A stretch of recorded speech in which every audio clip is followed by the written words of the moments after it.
But the idea of multi-access, multi-modalities to accommodate all, we chose it purposely because that's what you do in your work to start with. But in this little workshop, it's quite condensed. Usually it would be over a longer time. Do some of you teach all online or in face-to-face as well? Online.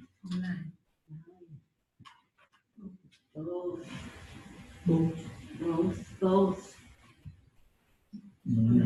Online. Both. So this makes sense. Both.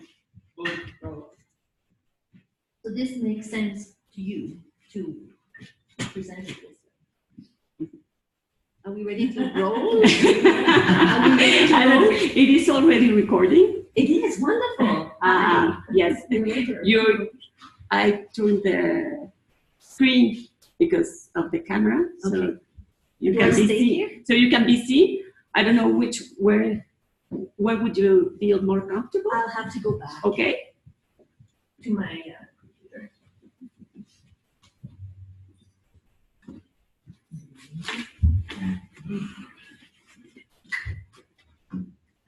It's my. So the camera is. The camera is in this screen. The computer. Okay. Yes. From the monitor. Okay. Mm-hmm. Very good. So I'll look at it. Sometimes I saw that we have probably 10 to 12 people who will follow it online. So there are 60 people who signed up for this workshop. As far the further one is from Lima, Peru, but most are from Mexico City. Okay. Are we there? No, no me hacen esto. ¿No? Pues lo hacemos con la otra computadora, con esta. Sí. La tengo sobre la. ¿La memoria? Sí. Ok. Sí, eso.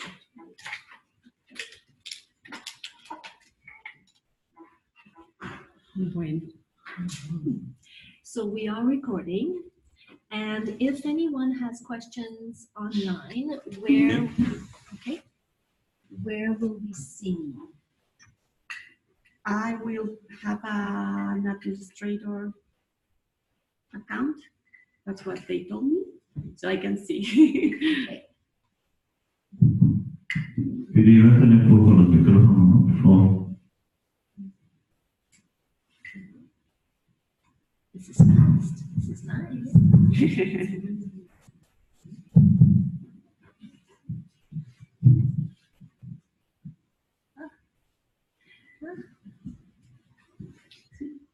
Entonces, bueno, después de un poquito de peripecias y de problemas, les agradezco mucho la paciencia y espero comprensión para poder iniciar finalmente con el taller de empatía a quien importa, ¿no? Que afortunadamente y con mucho gusto tenemos a la doctora Mireille Hamel, que vino desde la Universidad de Alberta a acompañarnos, aunque ella originalmente es de Quebec. Entonces, para ella su lengua madre es el francés, no el inglés. Sin embargo, de todas formas se siente más cómoda con inglés que con español, aunque sí lo entiende un poco, ¿no? Ella es consultora en la Universidad de Alberta. Ella apoya en el desarrollo de cursos en línea ahí en la misma universidad, y ha estado desarrollando e impartiendo cursos, muchos de ellos también para formación docente, ¿no? Y en los últimos años su línea de investigación se ha ido enfocando hacia la parte de empatía y hacia la parte de cómo mejorar nuestra práctica docente y cómo nos adaptamos a estos nuevos entornos en los que estamos trabajando, particularmente lo que es la educación a distancia en línea.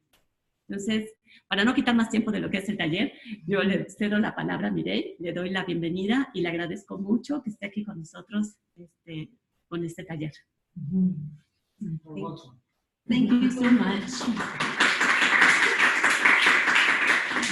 Thank you. Could you open for me and I just I'm almost there. Again, I moved it, so now I'm good. Now I'm good. It's opening. Almost there. En español es diferente.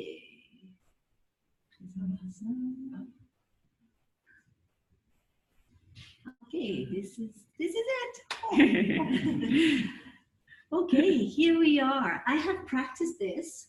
I did practice my presentation, but of course I didn't plan for all of this little obstacles that we have overcome. I am so happy to be here. I have dreamt of this moment for a long time. As Larissa said, lo siento, me gustaría hacer toda la presentación en español. Entiendo, pero no tengo bastante confidencia y no tengo el vocabulario para respetar su idioma. Entonces, entiendo, pero es mejor que hablo en inglés. My English is going to be my way to convey my meaning with more precision.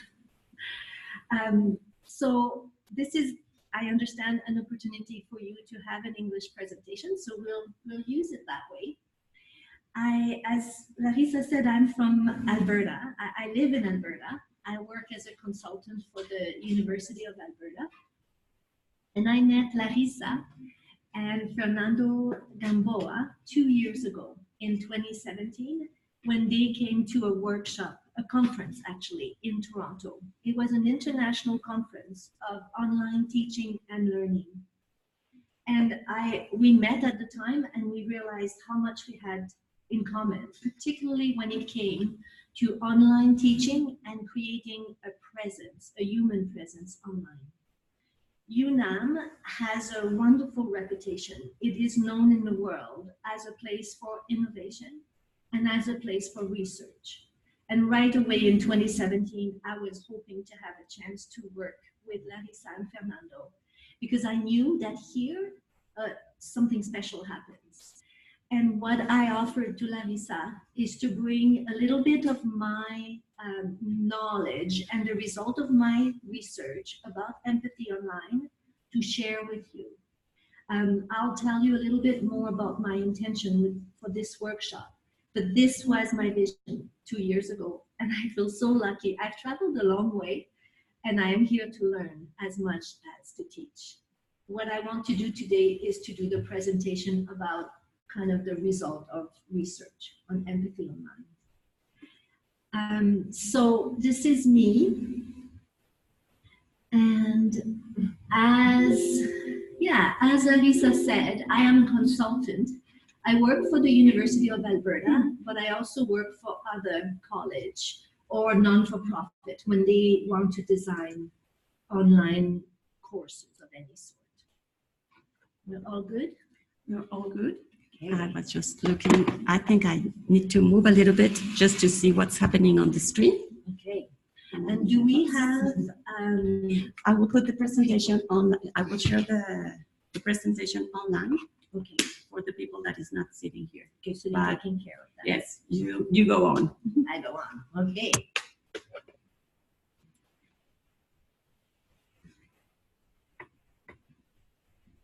That's right. So there we are. So the intention of the workshop, I set an intention, and we'll talk about this because the topic of empathy online is difficult to present in a linear format. So today, this is my attempt at structuring this complex idea of human relationship. The first thing I do is I set an intention. So my first intention is that you experience an empathetic culture and that you feel that you're part of this group and that you feel that you can give your input. An empathetic culture, one of the way to identify it is that you feel you can contribute to it. So this is my intention, is that you experience it. My second part of my intention is that you have a chance to reflect and think about it and that we can discuss this together. So there's the experience, how you feel, and the discussion, which is more cognitive. The third part of my intention is that you feel like you experience it in practical terms, so that you use some practical strategies and tools. So if at the end of the 3 days workshop, you feel you've experienced, you've had a chance to think, to talk, and to use, then my intention has been fulfilled. And so the intention is a different thing than the objectives. Often the objectives are measured with numbers. The intention is more general. So, like I said to you before we were recording, it's a very blended way of presenting this workshop. We have this face-to-face part, and anybody who's online who want to do the face-to-face, you're welcome to come on Wednesday and Friday. And we have people right now online as a distance in a synchronous manner. And we have also people who will listen to the recording in an asynchronous manner. So as you probably know, when you registered, there's about 4 hours of online work that is built into this workshop, and about 6 hours of presentation. So for a total of about 10 hours, your 4 hours of online include assignments that are hopefully requested to be handed by the end of the week. So we'll compact all of these activities in 1 week. So what I want to do is to completely present my findings, and we have just a little less time than we thought. But at the end, if you're okay, I'll ask you for input, questions, so keep them in mind. So now we're more into the objectives, which are more precise. So we're talking about defining. So where I want to start is what is empathy online. So we have the same language. We'll talk about what are the impacts of the implementation of empathetic culture. And we'll talk about introducing some of the strategies. The strategies will be more on day 2. We'll go right into the strategies. Today it's a little bit more the overall concept of it. So there will be 8 elements in our day-to-day. So 1 is the vision of empathy. 2 is the definition of it. 3 is the pedagogy of empathy, which should be your interest and where you already know so much. 4th is the context of distance learning. I'm excited to share that with you. We'll also have the impacts of empathy, of course, and we'll have the students' engagement. So students' engagement go under impact, and so does empathy and stress, the relationship between stress and empathy, and we'll introduce the strategies. So those 8 topics, you'll have an opportunity on day 3 to vote or to choose one of them that you want to revisit. So basically what I want is to give you an opportunity to react immediately and to reflect, and we can come back so that we make the full circle if you choose.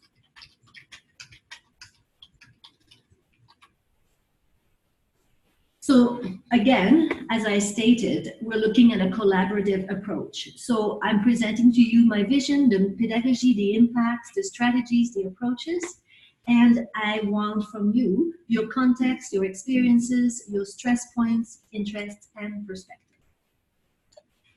So the vision, when I speak about empathy online, I don't know if you've talked about this to anyone, but sometimes the reaction I get is, what do you mean empathy online? Online is usually perceived as, not usually, is just often perceived as devoid of human interaction. We know it's not true, but it's often how it's received. So empathy online is almost a puzzle, which is why we call this workshop, Who Cares? Empathy Online, Who Cares? Is there such a thing? And this is why it's so fascinating, because the minute we put human in the equation, we're social animals. We are going to relate, even if we're relating with the machine. But we are hardwired for this. So I took this quote, man is by nature a social animal. So wherever there's humans, there's going to be a need for interaction. Now, this one, I was very hesitant to talk about this because it's about utopia. So learning to live together, learning to live with others, education, the necessary utopia. This is Jacques Delors. We'll talk about him in a little bit. Jacques Delors, I just need to see if I think it's not touch. Sorry. There we go. So Jacques Delors was the president of the International Commission on Education for the 21st Century. So his report to the UNESCO in 1996 was where I took that quote. And I was hesitant to talk about utopia because we're very practical people. And we often look for results. We often look for something concrete. Why utopia? And then since I was here, I had the chance to speak with Fernando, and he told me about your poet. You know who I'm going to say? Eduardo Galeano. You know? La utopia está en el horizonte. Camino 2 pasos, ella se aleja 2 pasos. Y el horizonte se corre 10 pasos más. Allá. Entonces, ¿para qué sirve la utopia? Para eso sirve para caminar. Everyone knows it. And that's exactly why I like the idea. Yes, it's a utopia. And yes, it's necessary. And yes, we need to learn how to live together. We know how to live together. And there's always better ways to learn to live together. So that's my vision. So during this workshop, what I like to do is to go big, large, and then narrow. A little bit like a photography lens. Wide and narrow. When we're talking about empathy, our brain is hardwired that it's difficult to have empathy for a large group of people. To think about a whole population of millions, our brain has a hard time feeling empathetic. So when we're applying the empathy strategies and process, it will be for the narrow. So we'll go wide and narrow. So as you probably know about the Delors report, it was based on 2 key concepts which are still true today. One was learning through life, lifelong learners, and the second ones were the 4 pillars. So you know about the learning to know, learning to do, and learning to be. Is this used in Mexico? Yes, it's the foundation, right? All of your curriculums, yes? All the schools have adopted this. I wouldn't say adopted, but we all know about it. We are aware. How about the 4th one? Do you hear about the 4th one here? Learning to live together. Yes. In my más o menos. Sí lo conocemos. We do know it. It's a big distance between knowing and doing it. Do you feel sometimes about this, and we will rediscuss this if you want, do you feel sometimes that the schools doesn't think it's their job? Perhaps. But the schools have adopted, this is my experience where I teach, we have very much adopted learning to know, learning to do, and learning to be. We have competencies in all those areas, and every curriculum for every course, every program is designed around those 3. The 4th one is the one that interests me because it's the one that we don't talk about as much or that we don't think it's our job so much as institutions. So now what's interesting about the Delors report, this is simple, the result. Lifelong learners, 4 pillars, okay. But it's it also takes into account perspectives. And perspectives of tensions in 1996 was identified from the point of view of technology, economy, and society. So this is the big lens whenever we think about our students and our fellow teachers. This is what we have to keep in the back of our mind, is that there are tensions around.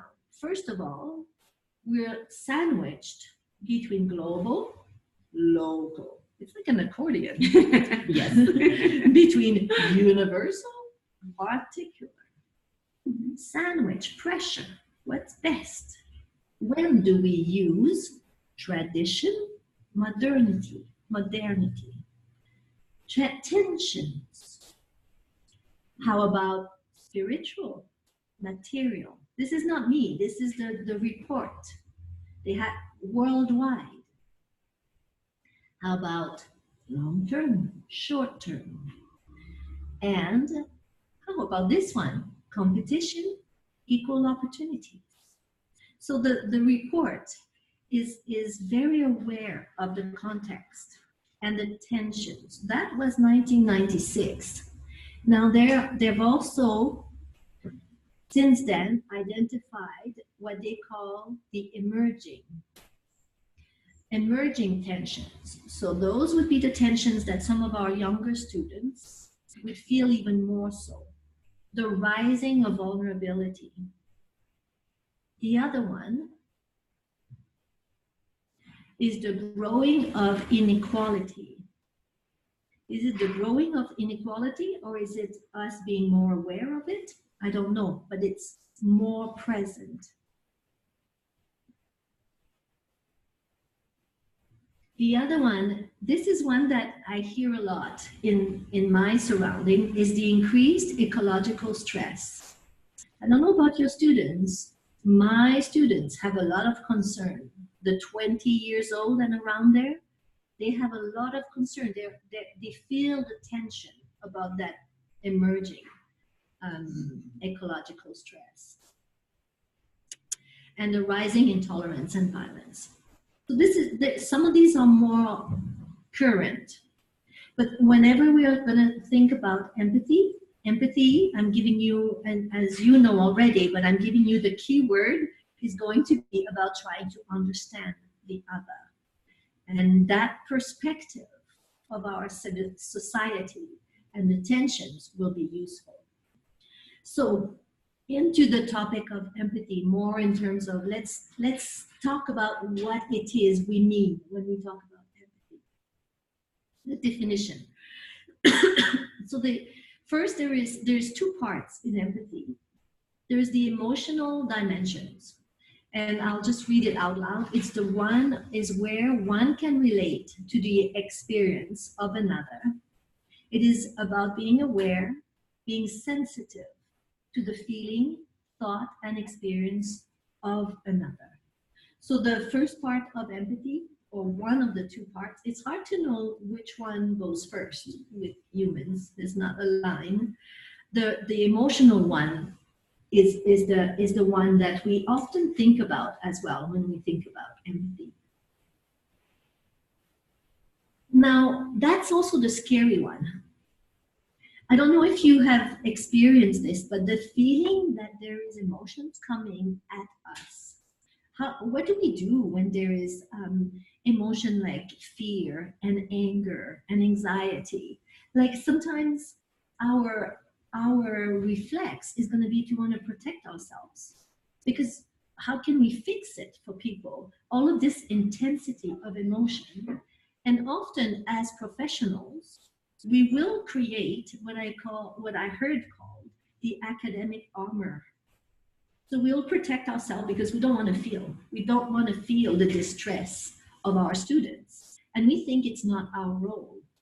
And that's why we have to be fully aware of the two dimensions. One, yes, there is the emotion, but the second one is the cognitive. And the cognitive is the one that interests me most. But back into the emotion, just so that we can compare the two. in this room, do we have the students, the people who work, teach, or study in psychology? Yes. Mirror neurons. If I say mirror neurons, this is where our brain, it's the contagious of emotion. Our brain will pick up the emotion of others. So you might find that people are against empathy because they will say, I don't want to feel what other people feel. So that's the emotional part of empathy. And that's what makes us want to protect ourselves from it. However, we need it a little bit. So those of you who were able to go online, you saw that I posted this activity where you click the survey of, have you ever experienced this thing or that thing? Because the emotional part of empathy often opens the door to an empathetic attitude. And for me, that was the moment, I won't forget that, is when I had this conference with a student, video conference, that was scheduled. And my student never appeared, never came. And then the next day, she said, I lost my phone. I couldn't attend because I lost my phone. My first reaction was excuses. How many excuses have we heard from students who couldn't do this for that or that reason? I don't know what is true, but I started to remember what it was like when I lost my phone. And I started to remember that emotion of that angst, that stress, how your heart rises, how you run back to where you think it is and try to make the appointments that you have scheduled. So the emotional dimension of empathy is helpful to put ourselves a little bit in the shoes of the other person. Not necessarily wanting to feel it, but wanting to understand it. So I'm jumping ahead, but my empathetic response to that person was, I know what that feels like. I've lost my phone too. And I just simply started my email like this. I know what that's like. That's no fun. When can you redo the conference? So it's the same message that I could have said. It's your responsibility to be at the conference as scheduled. When can we redo it? But an empathetic message in this case was, I know what it feels like. When can we do it? The result is the same, but I've approached it from something we have in common. But the part that interests me most is the cognitive dimension. That's the one that we'll talk a lot about. So I have this little saying here. This man, Simon Sinek, he's a popular keynote speaker in the United States. And he said, empathy is being concerned about the human being, not just their output. Not just their output. As teachers, we're very concerned on the output of our students. That's how we measure if they've learned anything. But when we put in an empathetic approach, we're concerned about the person. And then the output happens. We'll see that later. So that's the definition. So what empathy isn't? Empathy isn't sympathy. Sympathy is when we try to really feel someone's pain. And that's what we'll say when someone passes away. That's usually where we'll say, I offer you my sympathy for the loss of someone close. But the problem with sympathy is that when we feel the same emotion, or we think we do, we get it wrong. So often we're trying to be sympathetic, and we'll say to someone, I know how you feel. No, you don't. So that's a difference between empathy and sympathy. Empathy would be, tell me how you feel. I want to know how you feel. I don't presume that I know. I might have experienced something similar, but it doesn't mean I know how you feel. So that's the difference between empathy and sympathy. And there's also the compassion. So when we're talking about compassion, we're talking about a desire to alleviate. or to find a solution for someone in distress. So compassion will be more like, what can I do for your distress? Often we'll hear about compassion in the context of a nurse or someone who has first responders, or who looks to alleviate human distress or suffering. But compassion is built upon empathy. Empathy really is the foundation of it all. Because how can we alleviate someone's suffering if we don't understand it? We could totally be offering a solution that is not exactly helpful. I'm sure we could come up with a few examples of that. So that's the definition. So if anyone challenges, and because I get challenged a lot, because people often will have a lot of built-in resistance about feeling what other people feel in the profession of teaching. So the study of this workshop goes like this. Empathy includes both our ability to relate emotionally and the subtlety of our contextual analysis in order to help understand the other. This is the parameter that I'm going for. We're going to analyze the perspectives and the approaches. And as I said earlier, it was actually a certain Paul Slovic, the University of Oregon, who said that the human mind is not very good at thinking about and empathizing with millions of people. So we're going to narrow it down to individual perspectives. When it comes to big groups, human brain is hardwired to have a bias, so presumption. So empathy seems to work best in one-on-one. It seems simple, and it is simple, but at the same time, it is extremely complex. And we'll see more layers of this as we go. So now we're into the pedagogy of empathy.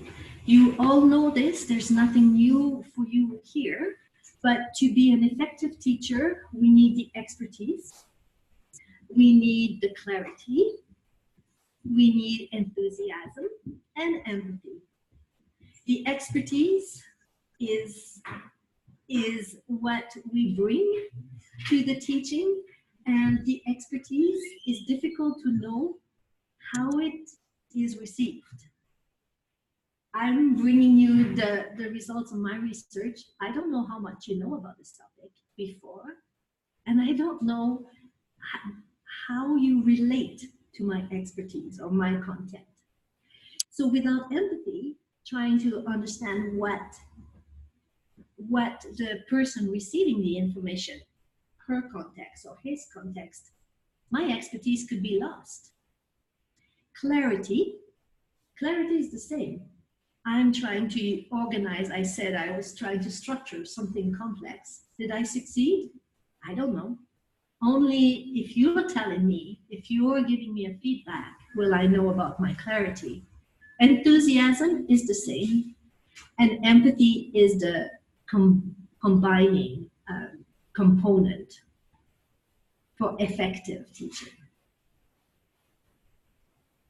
So research has shown that when we have an intentional cognitive empathy, so those are the three words, this is where it's about being intentional. And intentional in my mind also means strategic. We plan ahead, we plan for it. Cognitive, we reason, we analyze. Empathy, we try to find out how our students are, their context. When we do that, it fosters a sense of belonging. Belonging is very different from fitting in. So you know, all the soap opera with our young generations, they all try to fit in. They all try to wear the right thing, say the right thing, have the right haircut, have everything to fit in. But belonging is different, because belonging is accepting. So belonging is actually the opposite of fitting in. So if we foster a sense of belonging, we're actually fostering a sense of accepting people just as they are. Easier said than done. The research also show that the intentional cognitive empathy will motivate and engage students. And I know some of you here are specialists in motivation. So I'm really looking forward to hear what you have to say back about this. And another sign of an empathetic culture is when you're not afraid to disagree as well. You're not afraid to confirm, validate. You're not afraid to push the question further, the discussion, and you're not afraid to disagree. So keep that in mind when you're fostering an empathetic culture. Disagreement might come up. Oops, I read too fast. And the last one is known, the research showed that it promotes academic success. So the academic success is where we can measure. It's the measurement part of the strategy, if you wish. Now the context. So again, as I said when I started, how is the context of distance learning the best possible context for empathy? And this is my premise, is that when we teach online, we have an amazing opportunity. But first of all, before I get into the thick of it, it is understood that the students who choose to learn online, they will be part of this profile. They will be autonomous. They will be self-motivated. They will be in control of their learning, and they will consult teachers and peers when they need clarification for validation or validation. Is it true? All the time? No. Not necessarily all the time. So maybe they need to learn these things. Maybe they are in the process of learning these things. But let me tell you about the context of online teaching. Yes. Can I interrupt you just Yes. for a moment? We have another problem right now. We're recording this session, but I don't know why the session is just recording 40 minutes, but started a little bit ahead of time. So it's about to shut down. Mm-hmm. And we will start another session. We will send the link to the person that is at a distance. Una disculpa, no sé qué pasó con cómo entró la licencia de Zoom, pero se va a cerrar ahorita la sesión. Estamos pensando que se van a grabar las 2 horas de corrido. Creo que me están diciendo que siempre no. A ver, déjenme ver. No, fue Falso